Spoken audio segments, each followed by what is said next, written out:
Sağlam bədəndən daha vacib olan nədir?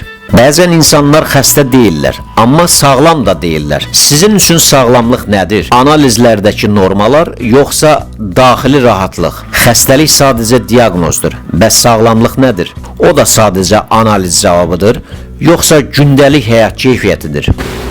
Sağlamlıq geniş bir anlayışdır.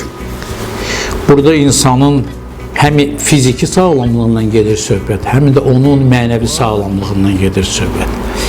Sağlam insan dedikdə normal böyümüş, sağlam böyümüş, normal genetikası olan, həyatdakı çoxsaylı zərər verən, provokasiya edən faktorlardan özünü qorumağı bacaran, sağlam bədən və sağlam ruh formalaşdırmaq əsas sağlamlığın qayələridir.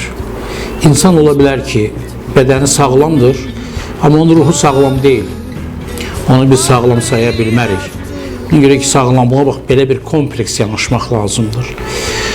Və sağlamlıq anlayışının tərkibinə çox şeylər daxildir. Onu bir sözlə xarakterizə etmək olsa, hər kəsin həyatda arzu elədiyi bir şeydir, çalışdığı bir şeydir, Allahdan da istədiyi bir şeydir. Amma çox təəssüf ki, üç hallarda sağlamlığın itirilməsi, müvəqqəti və ya daimi itirilməsi insanların bütün cəhətlərinə baxmayaraq həmişə alınmır. Burada başqa faktorlarında güclü rolu var. Yəni, həm insanın özündən, həm də ətraf mühit faktorlarından, bizi əhatə edən mühitdən bu çox asılıdır.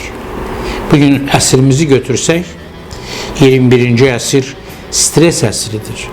21-ci əsr həyəcan əsridir. Və bu həyəcan əsrində bizim özümüzü bu streslərdən qorumaq, çox sayılı, çox formalı stresdən qorumaq, sağlamlığın formalaşmasında, ələ gətirilməsində, ələ alınmasında çox önəmli faktorlardan biridir. Buna görə də sağlam ruhu olan, sağlam həyat tərzi keçirən,